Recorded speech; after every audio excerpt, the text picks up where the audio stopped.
All right, folks, prepare yourself for an awful pun. Does the final episode of Hijack stick the landing?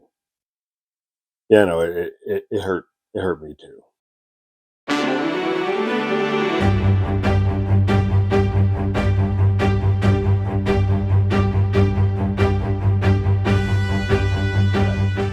Hello, everyone. Terrence with Hollywood already did it.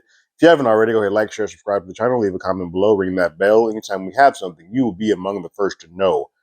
As a reminder for all, this is going to be the last video that sort of happens for a while until the WGA and the SAG AFTRA folks get their act together and we can get some fair wages and some fair residuals and good use of AI happening in the future. I am in SAG, so that is why I have to pause this show. Luckily, I can finish off as it is not a part of SAG, but that is why I'm not talking about a bunch of other shows that I won't mention, which I really want to, but I am in complete standing with SAG AFTRA. That said, I may talk about the Good Omens that I know is currently on, which does not fall into the struck work. Final episode here of Hijack called Brace, Brace, Brace. And I'll use that terrible pun at the beginning. I apologize if that hurt anybody or made anybody's ears bleed. This episode is good. It does manage to kind of give a rewarding fifth finale to this miniseries, albeit some things that are a bit of a stretch. We get twist after twist after twist that makes some of these character motivation and character choices not quite jive or not quite make sense. But all in all, the biggest thing that you take away from this series is that Alice is a boss, and we all should be like Alice. This episode picks up at the end of the last one, which was a pretty crazy cliffhanger, where we learn that the woman's name was Amanda on the flight. Amanda goes after she shot the pilot, goes to the cockpit, and my thoughts were correct. She's a pilot, which now lets you know that people were placed. You get this later in the episode here as well, but people were placed on this plane because they all sort of had a fail-safe and a position to uphold. Outside of the hijackers, a couple of people were placed there to be sort of a shell game, and their purposes will be revealed as the sort of show goes along. We still have Stewart and Sam who are kind of in a mano-a-mano moment, and they hear the gunshot go off, and that's when Sam checks Stewart and is like, give me the gun now. They're coming to kill you. Everybody in this passenger has been riled up, and they're coming to attack you now, Stewart. You need to give me that gun. Because if my intuition is correct, that's the only gun on here with a live round. Which Stewart sort of acknowledges. Like, they don't know that, so you need to go ahead and give me that gun now because they're coming after you. The former prisoner, who I had suspected to be another member or a part of this crew, is not, but he's also about that life, and he's willing to just shoot anybody and take lives wherever he sees fit. And he gets a hold of one of the hostages' guns. Now, he still thinks it's a live gun, and he actually takes a shot at Sam, which, if I'm Sam, I'm probably at least pistol whipping that dude to let him know, like, hey, man, you tried to shoot me. Like, what the hell? But Sam gets the gun from Stewart to sort of tell everybody, stand down. We're good. We're going to lock up the hostages. We're good now. Planes in our command. We are in control. We have a bigger issue in our hand. Someone just shot our pilot and is now locked themselves into the cockpit. And we need to figure out how the hell we're going to get out of that. This is that moment that one of the flight attendants tells Grace, who's the co-pilot, be ready, because we don't have a pilot right now, and you're the next man up. It is interesting that shot takes place. I mean, I guess script-wise, you have to write it in there because the plane folks are going to be like, she is the next person in line, but it never comes anywhere. Grace never ends up back in the cockpit. We never use her in that instance again. She does give a little information about the logistics of getting into the cockpit once it's locked, but other than that, she doesn't really have much weight besides that scene of saying, hey, you would be the next man up, the designated survivor, if you will. Alice is in ground control, air traffic control, and they are saying that, hey, when you do reach out, when you do get in touch with anybody on that plane, you need to give that over to the military. And she's like, no, I got this. I'm air traffic control. I'm going to talk to them. If I reach contact, I'm going to be the one to have a conversation with them and get that plane out of the air. Shout out to Alice for being the only person here that's like, I'm going to do my job, and I'm going to do it well, and then I'll hand it off to whoever else. Once I'm done with it, then I'll go and move on and do my next piece of life. But for now, right now, while I'm sitting in this chair, this is mine. Back the hell up. Now, Sam is not aware that the steward and the rest of the hijackers um, don't really have any affiliation with Amanda. So he asks him, like, "Hey, Stewart, tell her to stand down. Like, tell her if Stewart, like, I don't know her. She's not with us. Like, yes, she is a part of what this is, but she's not with us. Just like we are all sort of pawns in this, as you are now too. She is, and they probably got her daughter or some type of family member, which we find out it is her daughter. That's why she's out here just killing people and taking over the plane. Sam, there's a phone that can call directly into the cockpit. Sam calls it, and she picks up. So there's a bit of a communication, but then she just rips in connection and just rips it out. She doesn't want to have anything to hear what she has to say. As a mother, she's gone to complete protective mother mode, and she doesn't want to hear anybody who has any type of negotiating or reasoning about what she has to do, because her goal is, I need to do whatever I was told because my daughter is in danger. For the first time in this series, Home Office becomes a little smart. And Home Office realizes that this isn't so much about the jailbreak. While yes, that is a piece of this, this is more about the stock market. And then they feel like John and Edgar have sort of created a bear raid, if you will, in that they have used the hijacking as a form to manipulate the stock market, which we already had sort of known by the handler speaking to Felix a couple episodes ago. They are now just catching up on that, which is a tough thing, a bitter pill to swallow, sort of as an audience member. Like, yeah, we were ahead of that already, but it's good that Home Office caught up. Cool. But in that, they're seeing that the plane is more of just a pawn in this, where the stock market is the major coup or the major get.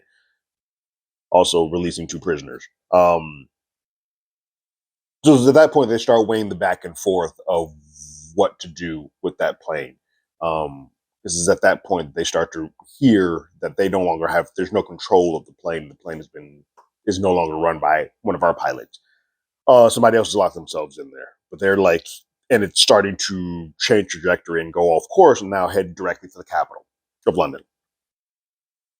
And so they now have to make a decision as to whether or not to shoot that plane down and kill those 200 some odd passengers, or to save the lives of people that plane hitting could attack. And there's also a mental aspect of this too that they don't really touch. That if you see a plane hit a top, from my 9/11 folks in the U.S., if you see a plane at a tower, it's going to have a mental effect as well as just you've taken a bunch of lives. So there's a twofold piece that they have to sort of decide and weigh which is the better option to do. We get a bit of a side story with Kai and Sam at Sam's place. Marcia finally lets Daniel know that someone did make a weird call to her and went to verify Sam's addresses. At that point, that Daniel, doing good police work, finally makes a mad dash to try to get over to Kai, because he's realizing that, oh, somebody verified that for a reason. We then get a couple of officers to show up to Sam's place to just check on the distress call that Kai had initiated. It doesn't go well. They get shooed off, but Kai is kind of giving up his hideout. He's giving up his invisibility because he wants to be seen by the officers, but they don't quite see it. But while he's trying to show himself, the other hijacker that still remains in the place gets a drop on him, and they basically have him dead to rights, and they're holding him at gunpoint for the majority of the rest of this episode. There's a moment where Sam is with a flight attendant is saying, "Hey, let's get all these phones back to the passengers," and Sam's like, "Yeah, let's do that." And Stewart's kind of like, "Don't do that, because that's a terrible idea. Because if you do that, they're going to start sending messages to their families and friends, and they're going to start knowing that we don't have control, and then our people are going to start getting killed." And so Sam's like, "Okay, cool."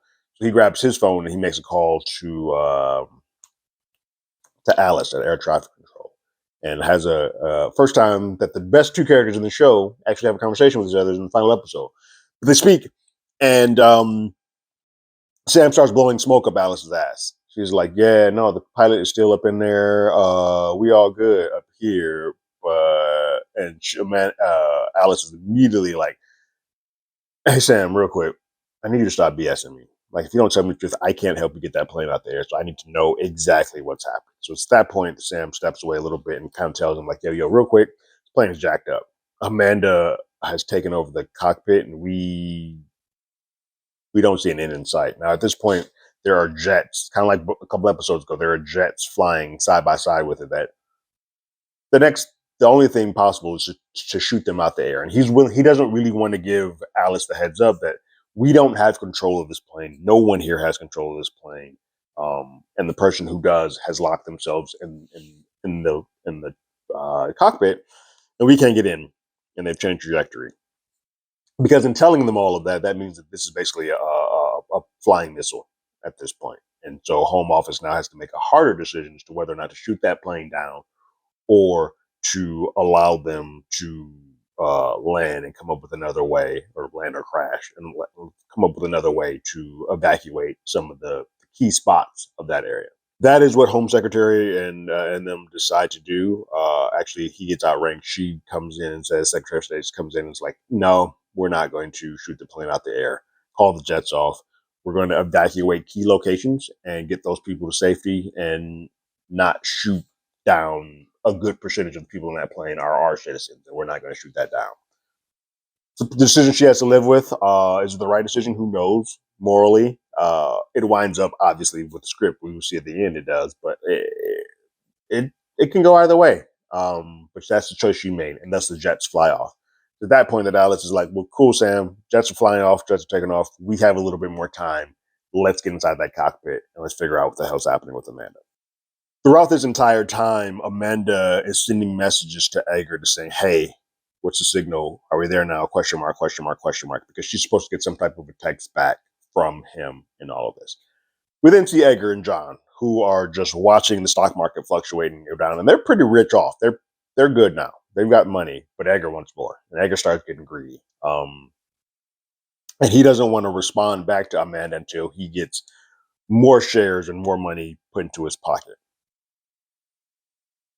This is when we get the first twist, because Edgar had seemed to be the point man of this team and the person who was sort of leading this. And for the most part, in that last episode, that's always sort of saw. John was kind of the other prisoner. John was sort of just there.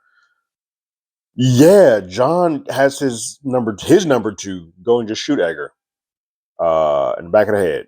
Says, "No, we good. Have enough money," and just pulls off. Now, a message still does not get sent to Amanda, which kind of just leaves them in limbo. It's then at that point that we get another person on board. This is when we start getting to the point where, like, okay, guys, this keeps happening, this keeps happening. But it does explain how guns were sort of allowed to get on the plane. They sort of give a half-ass reason as to why that is. But Alec is on there, and he is the person who sort of has set this deal into place as far as the trade market and closing them out and showing that, seeing them when the market stops, closes them out and gets them their money. And obviously, he is a pawn as well. He knows Amanda's situation and knows that, hey, Amanda was the person who's going to go pilot. I'm not armed. I don't have anything. I'm not a hostage, but I was a part of this in some way, and this is who she is. Sam kind of questions the deal and is like, well, the one thing that's weird about all of this, Alex says, is that once we got over to London, this should have ended. Like, she should have been sent a message to say, cool, we're good, land the plane. And she hasn't. So something is off. It's at that point that the passengers of the plane are finally giving their phones to say goodbyes to their loved ones, because it does seem like this is going straight for the capital, and this isn't going to end well. And so they all start calling their loved ones and saying goodbye, and it's a pretty heartfelt moment. All this time, Sam has been on the phone with Alice one on one. But this is the moment where he cuts connection with Alice. He's like, nope, I'm cutting this off. Now, it's done for a negotiation purpose so that he can talk to Amanda one on one and not feel like Amanda feels like she's being set up or in any way. He wants to have an honest conversation with Amanda before he speaks back to Alice, because having them both on, he doesn't feel like he's going to get the best of her. Mind you, when he does this, that gets back to Zara at Home Office, who calls Daniel and questions like, hey, yo, Sam Nelson, what do you know about him? Because I think he's with him. And Daniel's like, no, he is absolutely not with him. She's like, well, how do you know that? Because they have his kid trapped at Sam's home right now. Because right before the scene, Daniel calls Kai's phone under duress. Kai gives him a bit of a tip that's saying, hey, yo, I'm in trouble. They don't know. The cleaners don't know it, but he gets enough that Daniel's like, shit. So he cuts on his sirens. He starts making his way quicker. And that's when he tells Zara, like, hey, yo, Zara, I don't got time for this. I'm going to go get Kai. Sam's not in on this. Just believe me. So it's at this point that the passengers are trying to break down the cockpit. And Sam's kind of like, give me one more shot to talk to Amanda. Remember, Amanda has her phone in there because she's trying to text them. So Sam gets the number and he calls her on the phone and they have a conversation. What's going on? He's like, look, they got my daughter. He understands, like, Ella, she wouldn't want this. She wants you to be better than this. We'll try to get you out of this. Now, her deal was she was supposed to get a text that says, hey, we're all good. And then she was going to land. Or if not, then we crash it in. And she's heard nothing. So she doesn't really know what to do next. So she's sort of freaking out. But she's saying, if I don't hear from them, I have to crash the plane. Now, here's where that gets a little dicey because Sam's on speakerphone and the rest of the passengers start hearing that. And they're like, oh, no, if she's going to not hear nothing, we got to crash and we got to get in here now. It's at this point that Sam says, look, whether you crash or not, they're going to kill Elodie. Like, they're killing her regardless. Stewart, another one of the hijackers here, says that this person doesn't work like that. And then no matter what happens, they have to take out all witnesses. So let's do the correct thing and land this plane so that we can at least attempt to stop Elodie. So at that point, she agrees to let Sam in, but only Sam in. So Sam has to hold the gun at the rest of the passengers, like she's about to open this door for me and me alone. And then he has to sort of push it closed before they start coming in to sort of take over. Which is, I don't know why that doesn't seem like a good idea. I mean, I guess because Grace is there, they do have a pilot that could take it over. That's the one reason why I think Grace is still in place, now that I think about it. That makes sense. Because otherwise, I'm like, they're just going to try to take over the plane, and then what? But they have Grace sort of as their car to be able to fly the plane down. While that's happening, Daniel does a smoke out with a fire alarm to kind of get the cleaners to come out with Kai, and then they have a whole bunch of a SWAT team there to get them and to successfully rescue Kai. Once Sam's in the cockpit, Sam calls Alice again. It's like, all right, cool. How do we land this bad boy? And she's like, well, how much fuel do you have? They go through the whole rigmarole of that. But Amanda is not really listening. Her brain is not in it. She's not in her right frame of mind. It's to that point that Sam's like, real quick, he's in negotiation mode. He's like, hey, real quick, they have her daughter. She shot the pilot, but we need to hear that she's not going to be arrested for shooting the pilot because she did this under duress of having her daughter. Now, look, I don't know if that's how things work or how simple that is or how cut and dry, but the one person that can make that decision is probably the Home Office and the House Secretary folks. And they're like, no, we're not going to arrest her for that. Get that plane down. And so it's a cool thing to sort of have a negotiator on your side and be like, hey, yo, I just cold-blooded shot a dude in the head. I don't want to be arrested for it. Cool? Yeah, that's cool. All right, I'm going to land this plane in. It's just a wild way. Yes, there's validity to it because I think the means of getting those passengers landed safely is worth more than saying, all right, we lost the pilot. Let's not then kill all these other people because we can't get the person that's flying this plane under control. They're trying to land the plane. Everybody's in the back bracing. A priest comes out of nowhere. I don't remember a priest being on the plane this entire time, but sure, he might have been there. But obviously, you start to focus on his collar, and he's like, "Santa time to be freaking out," and they all listen for reasons. But they start bringing the plane down, and to that point, that Sam tells Alice, like, "Look, if we don't make it out of this, can you tell my wife that I shouldn't have got on that plane?" So then the plane lands, and people start escorting. They're told to leave their belongings behind and just get off the plane. Everybody listens except for Mama Bear. You know, Mama, even with all of this that has happened, she's still got to be that prickly son of a bitch. She grabs the kid stuff and like, all right, cool, we're going to get this off there. But they're all on the tarmac. This is where this episode sort of loses me. Because it seems like, oh, we're just pausing to see Sam on the plane. And yes, it's a good reason to go back in. He goes back in to get the gift, get the thing that he got for, or he was bringing for his wife. But we see that Stewart is still on the plane. Stewart's not accounted for. People are like giving them descriptions, like, yeah, we got him, but they don't have him. And then the plane, the door is locked. And Stewart and Sam sort of have a tit for tat. So where things get a little bit dicey for me in the fact that I feel like Stewart, this doesn't really follow suit of what Stewart was already. Especially how Stewart kind of felt a little bit, even though they had a fight, Stewart felt a little bit that Sam tried to help out his brother, try to get him out of this situation. I'm sure he doesn't. He's at this point not aware that his mom's dead, but it just feels like there had been enough of a respect level that had occurred between the two of them, or for him to just become straight up villain all of a sudden doesn't quite work. It also doesn't make a lot of sense for Sam to be back on that plane. But we need to have another moment of tension in the midst of after the plane lands. So a little bit of back and forth, them kind of roaming around the plane, and then Sam uses his phone as sort of a decoy. He texts his wife to say, "I'm sorry," and then he texts like, "Call me."